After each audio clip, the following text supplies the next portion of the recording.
स्वागत करते हैं स्टूडेंट्स आप सभी का आपके अपने YouTube चैनल मैथमेटिक में। स्टूडेंट्स, इस वीडियो में हम लोग पूर्णांकों का जोड़ करना सीखने वाले हैं। प्रश्न देखने में तो आसान होता है, लेकिन अक्सर स्टूडेंट्स को कंफ्यूजन रहता है कि कब माइनस होगा, कब प्लस होगा। तो यह चीजें इस वीडियो में मैं आपको समझाने वाला हूं और वीडियो को शुरू से अंत तक जरूर देखिएगा स्टूडेंट्स। तो पहला प्रश्न है 25 प्लस 15, ठीक है ना। यह हमने आसान प्रश्न लिया हुआ है। दोनों संख्याएं पॉजिटिव हैं, प्लस में हैं, तो इसको आप सिंपल ऐड कर देंगे और इस टाइप का एडिशन आप जानते होंगे। तो 5 और 5 10, 1 कैरी, 2 और 1 3 और 1 कैरी 4, यानी 25 और 15 को आप ऐड किए तो 40 हो गया। अगला प्रश्न है ब्रैकेट में -3 प्लस फिर दूसरे ब्रैकेट में -11। अब इन दोनों इंटीजर्स को, इन दोनों पूर्णांकों को आपको ऐड करना है, ठीक है ना। अब देखिए स्टूडेंट्स, यहाँ पे क्या करेंगे, जब भी अब देखिए यहाँ पे -3 और ऐसे जब ब्रैकेट लगा हुआ है तो यह प्लस और माइनस मिलकर स्टूडेंट्स माइनस हो जाता है और यह -11। अब यहाँ पे स्टूडेंट्स को यह लगता है कि यह भी, यहाँ भी माइनस, दोनों संख्याएं माइनस में है, फिर भी यह संख्या ऐड क्यों होती है, ठीक है, ऐड क्यों होती है। तो देखिए दो चीजें हैं, या तो अगर आपको कंफ्यूजन है तो आप इसको ऐसे लिख सकते हैं स्टूडेंट्स, यह संख्या ऐड होगी। अब यहाँ पे जैसे माइनस को आप बाहर ले लीजिए, जैसे माइनस कॉमन ले लीजिए, अब यह संख्या क्या हो गई 3 प्लस 11, ठीक है। अब यहाँ पे माइनस तो रहेगा, 11 और 3 ऐड हो गया तो यह 14, तो यह क्या आ गया -14, ठीक है ना। इस तरह यह संख्याएं ऐड होती है। और भी आसान भाषा में समझिए, ऐसे समझ लीजिए, मान लीजिए कि आपने अपने किसी दोस्त से 3 रुपए उधार लिया स्टूडेंट्स, ठीक है।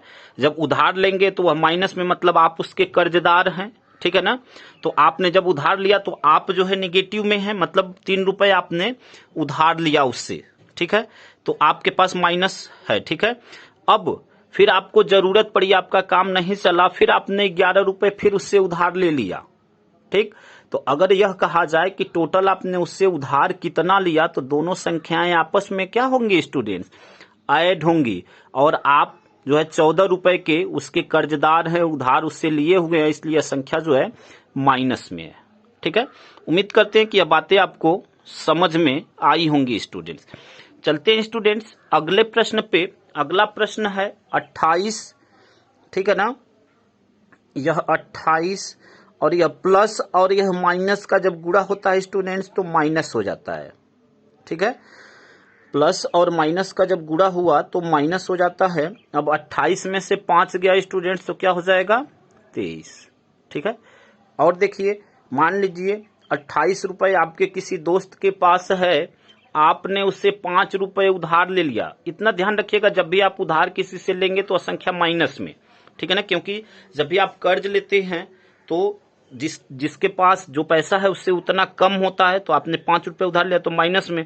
अब 28 में से 5 रुपए आपने उधार ले लिया तो उसके पास कितना बचेगा 23 रुपए। तो इस तरह भी आप समझ सकते हैं। अगले प्रश्न को देखते हैं स्टूडेंट्स। अब यह है -12 प्लस 5, ठीक है। तो अब यहाँ पे ब्रैकेट ओपन करते हैं तो यह -12 और प्लस 5। अब इसको समझिए, ध्यान से समझिएगा।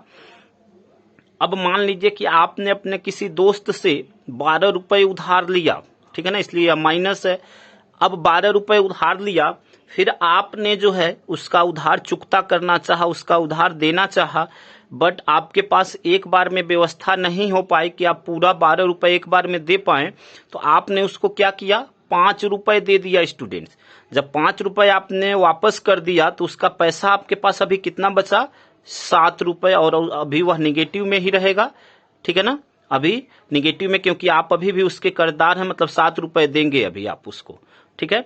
या ऐसे समझ सकते हैं कि यह -12 और यह 5, तो यह 12 में से 5 गया तो 7, और हमेशा बड़ी संख्या का सिंबल रहता है, ठीक है ना। जब दो संख्याएं आपस में एक साथ ऐड होती हैं तो हमेशा बड़ी संख्या का सिंबल रहता है। तो यहाँ पे बड़ी संख्या 12 है तो उसका यहाँ पे चिन्ह रहेगा। उम्मीद करते हैं स्टूडेंट्स कि इतनी बातें आपको समझ में आई होंगी। चलते हैं स्टूडेंट्स अगले प्रश्न पे। अगला प्रश्न है आपका -10 + 18।